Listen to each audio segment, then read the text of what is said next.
Hi, this is Tim of the 1916 Company. Welcome and thanks for logging on. Today we have something a little bit different, straight from Lulloque, Switzerland. This is the Ulysse Nardin Diver X Skeleton Ops Collection. This watch was sent to me by the factory, so you can't buy this example, but if you want one, we do have access. So reach out to Team Mosso at the1916company.com for purchase, pricing, and availability details. So what we're discussing today is a 2024 launch based on 2023's Ops Collection, which is tactically inspired, military driven. It has the imagery of special warfare and clandestine combat, and that's what we've got right here in a watch that includes khaki green, also muted anti-glare tones in DLC titanium with a carbonium bezel. The watch is large at 44 millimeters in diameter, 15.9 millimeters thick, and then 50.5 millimeters from lug tip to lug tip.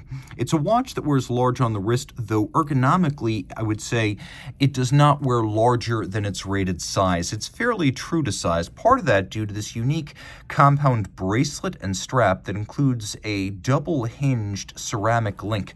So my wrist at 16 centimeters circumference can wear this 44, and that's not always the case with my wrist and 44s. I'd say you could probably wear this watch on a wrist as small as 15 centimeters circumference. Now, it's not thick, but it's not thin. It is sheer in profile, though, so it's probably going to get hung up on the tightest of dress sleeves, but jacket cuffs should be no problem.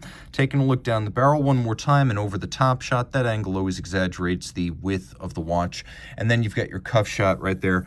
Ulysse Nardin has been working with these articulated hinges in rubber straps for a long time, and they really do mitigate fit issues. They're also distinctive of the brand's design and a bit of a calling card aesthetically. They look good, they work well, and it's always nice to see different ideas succeed. Taking a look at the strap, you can see it's not symmetrical from side to side. This vulcanized rubber strap has hollows on the bottom that do allow for better flexibility as well as breathing of the wrist. We've got a titanium clasp. It is a double deployant. I'll try to get some of this hardware and software out of the way. Double deployant clasp, and as you can see, we have ceramic spring-loaded pin snaps in here so that the action will remain crisp over time.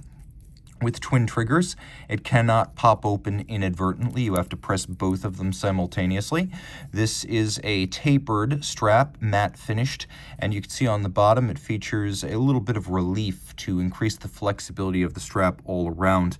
The watch does feature a screw-down crown. You can see the Ulysse Nardin anchor logo, a throwback to their days as a renowned manufacturer of marine chronometers or deck clocks for maritime navigation. And to that end, we have an individual number on the flank. This is a factory press piece, so your numbering scheme will vary a little bit, but the nameplate, or number plate in this case, on the side fixed by screws, is a throwback to the marine chronometer days.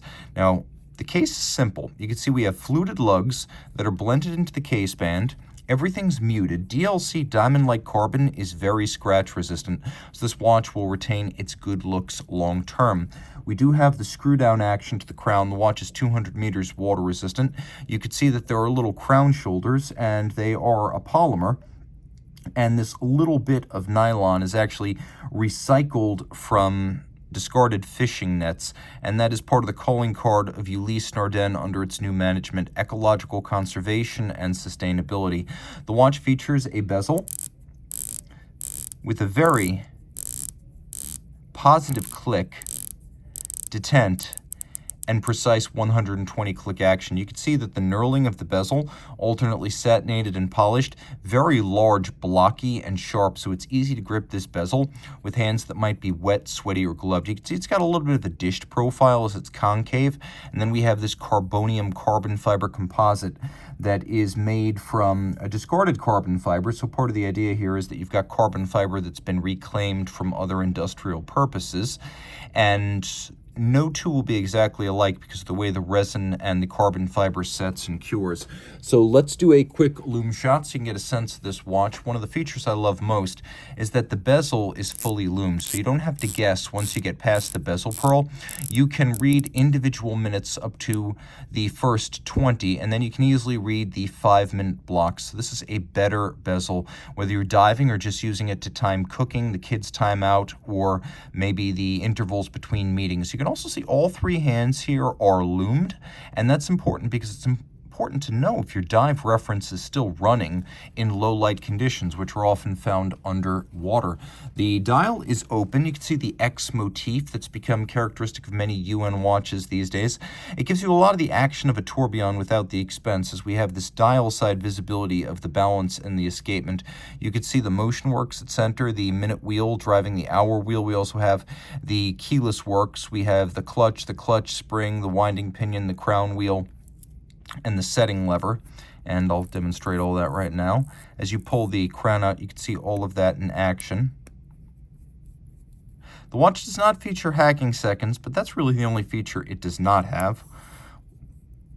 You can see we have these large cantilevered individual indices, so you can't possibly miss. And take a look at the attention to detail. You can see the facets of the X alternately satinated and polished. Rolling it all over, the movement again features that X motif in duplicate on the main plate itself and then on the rotor. You can also see that it is a large movement that properly fills the case back, something I always like to see. What you'll also be able to witness if you look super closely is that the barrel cover is made of the same carbonium material as the bezel insert. Back to the reverse side, this is caliber UN 372, automatic winding with a 3-day power reserve. It's free sprung for shock resistance and precise setting.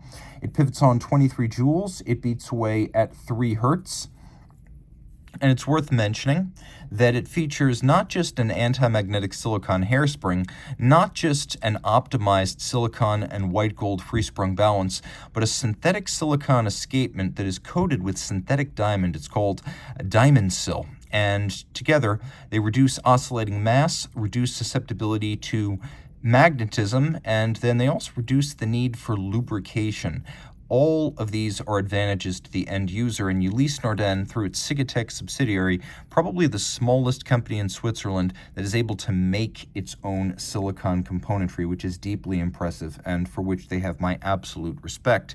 If you love this watch and you think it's maybe time for a change from your garden variety Submariner or Seamaster, reach out to Team Mosso at the 1916company.com for purchase and pricing details.